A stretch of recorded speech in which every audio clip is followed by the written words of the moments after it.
पंढरपुरात विठ्ठल रुक्मिणी मंदिरात नवरात्र महोत्सव चौथी माळेनिमित्त श्री विठ्ठलास अलंकार तर रुक्मिणी मातेस पारंपरिक सरस्वती माता पोशाखासह अलंकार परिधान करण्यात आले। सरस्वती मातेचा पोशाख अलंकार परिधान केल्याने मातेचे रूप अगदी खुलून दिसू लागले।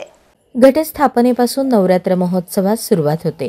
या निमित्त दरवर्षी प्रथा परंपरेप्रमाणे चौथ्या दिवशी श्री विठ्ठल व माता रुक्मिणीला पारंपरिक पोशाखासह अलंकार परिधान करण्यात आलेत। यामध्ये रुक्मिणी मातेस सरस्वती मातेचा पोशाख परिधान करण्यात आलाय।